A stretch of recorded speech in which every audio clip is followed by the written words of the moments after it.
Y si hablamos de familias tradicionales de Bariloche, qué mejor que remitirnos a los viejos colonos que poblaron Colonia Suiza hace muchos años. De hecho, este documental que vamos a ver y que está hecho hace ya unos cuantos años, en 1990, habla del siglo pasado. En realidad ya pasaron 2 siglos desde cuando llegaron los primeros colonos aquí a Bariloche, a Colonia Suiza. Esta historia de los Goye arranca hacia fines del siglo pasado. Ellos vinieron del cantón de Valais, el sector suizo-francés. Llegaron primeramente al sur de Chile. Pasaron un tiempo allí, algunos se quedaron, otros de la familia buscaron nuevas tierras.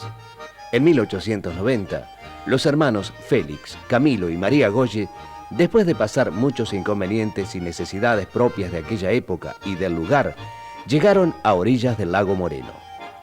Mucho debía parecerse esta zona elegida a su Suiza natal, de aquel lejano cantón de Valais, pues allí se afincaron. Dieron origen a lo que vulgarmente se conocía como la Colonia Suiza Argentina, lo que hoy conocemos como Colonia Suiza, muy cerca de Bariloche.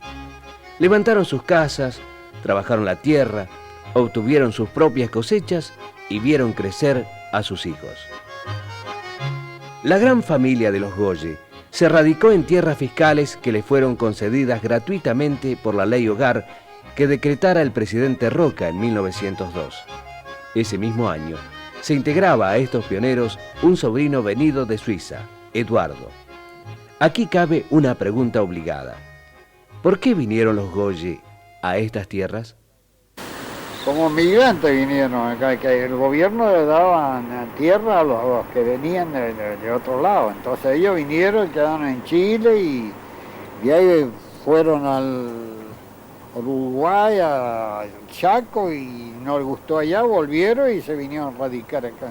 En esa época pasaron, después se fueron a solicitar al Ministerio de Agricultura, me parece que fue, los lotes, después anduvieron dando vueltas y luego se radicaron en 1890. Hoy lo vemos a don Alberto Goye haciendo una de sus habituales tareas.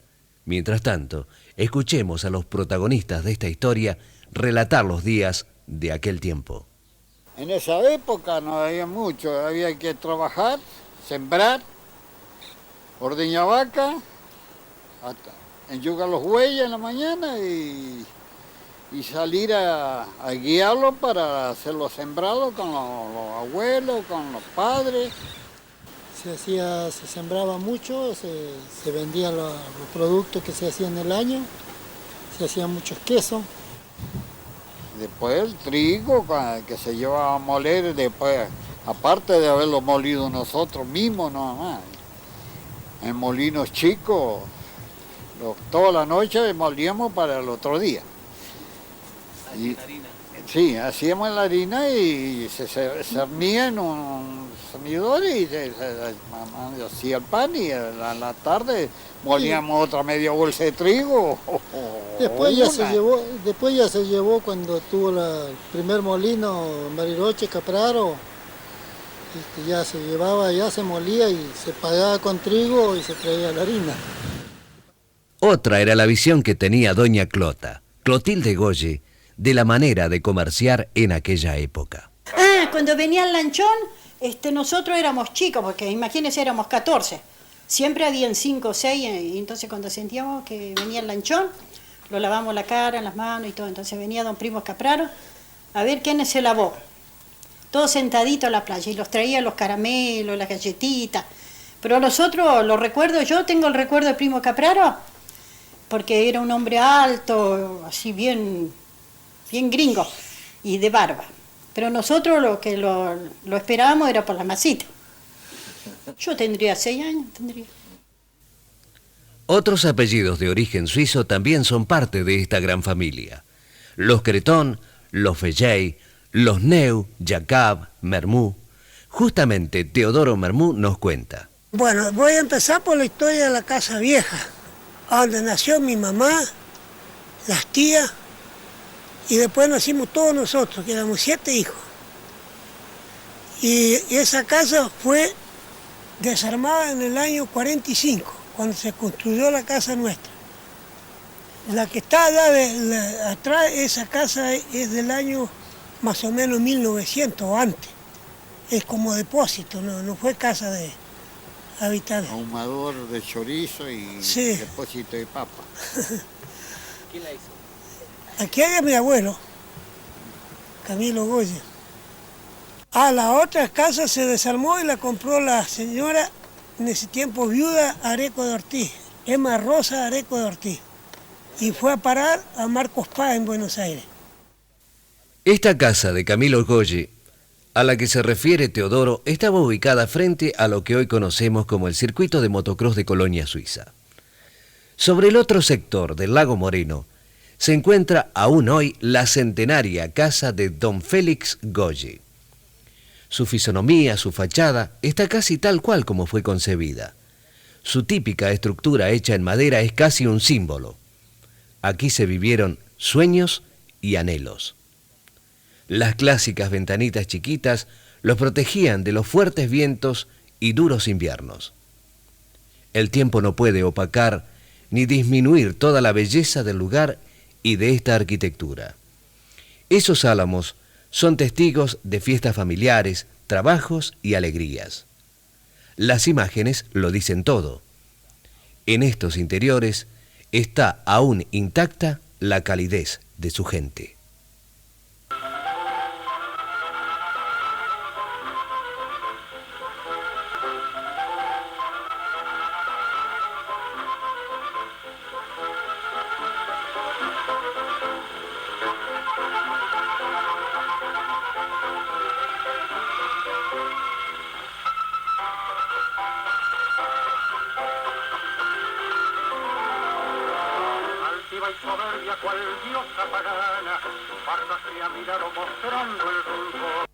Cuénteme cómo era una fiesta, desde que empezaba hasta que finalizaba. Cuénteme todo. Bueno, yo tanto no me puedo acordar, pero más o menos. Primeramente, por ejemplo, los veteranos, los primeros que hacían, cuando hacían fiesta, aunque eran extranjeros, siempre cantaban el himno nacional y primero y después después cantaban, por ejemplo, las marchas, los himnos suizos, todo eso. Un sobrino de Félix Goye, Eduardo, llegó a Colonia Suiza pero por una ruta diferente. Su hija, doña Clota, lo relata así. Mi padre cuando salió de Suiza tenía 16 años. Tardó 3 meses para llegar a la Argentina. Estuvo en el Hotel Emigrante y después se vino en carreta hasta viniendo por el sur. Estuvo en Jacobasi. Iba trabajando de pueblo en pueblo, pero no sabía hablar un idioma. Pasaba ahí en las estancias, trabajaba y siguió así hasta llegar a Bariloche. Y si ya estaban los parientes, los primos estaban acá y ya estaban acá, porque lo estaban esperando. El originario idioma francés era el usado por todos los integrantes de la familia. El trabajo en la agricultura era la ocupación obligada, pero en los inviernos otras manualidades eran las habituales. Nosotros en invierno, cuando nevaba mucho, que no se podía trabajar en el campo, lo dedicábamos a esto. Después que mi padre hacía la esquila, lavábamos la lana y lo dedicábamos a hilar en la rueca. Y con esto acá hacíamos las medias, los pullovers, teníamos ropa para el invierno. Y yo todavía hasta el día de hoy, cuando tengo tiempo, hilo un poco, los días que esté nevando. Pero este invierno no he hilado mucho porque no ha nevado. En aquella época, los desafíos eran cotidianos, exigían mucha ayuda y cooperación. Así lo vivieron y lo practicaron los Goye. Bueno, acá cuando se hizo esta casa, antes los suizos se ayudaban uno al otro, eran muy unidos. Venían mis primos, mis tíos, qué sé yo, todos venían. Hicieron entre todos esta casa, porque la hicieron ellos. ¿En qué año?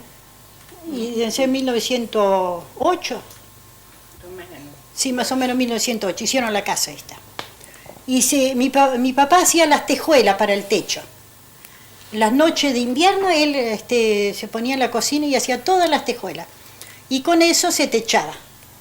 Él hacía todo acá, todo. Y entonces se ayudaban uno a otro. Cuando había cosecha venían todos, cuando había que esquilar venían todos los parientes. Y después iban todos mis hermanos, mi papá a ayudarle a los otros. Campesinos desde siempre, agricultores por excelencia, con esa vocación gringa por la labranza, el cultivo de árboles frutales, la elaboración artesanal de quesos. Pero el tiempo pasa y las cosas cambian. Y acá ahora ya no se trabaja más el campo, es más fácil trabajar con el turismo. Bueno, tampoco no es como antes éramos muchos para trabajar, pero ahora se trabaja con los campamentos, los turistas, y eso es lo que me gusta a mí. De generación en generación, estos Goye han mantenido costumbres muy vinculadas a su origen europeo. Muchos en días nevados, de frío, con lluvia, o en jornadas brillantes de sol, se deleitaron con esas tortas, postres y dulces hechos por habilidosas manos con antiguas recetas y métodos caseros a la usanza suiza. Una manera de mantener viva esa tradición y rendir un homenaje a sus antepasados fue crear una marca que sintetice toda la historia de esos colonos suizos. Así es, Luis Broger, de la familia Goye, es uno de los creadores de muy buenos chocolates aquí en Bariloche. Y una de las últimas imágenes de este documental mostraban a Tante Frida, a la querida tía Frida, la tía de Luis, por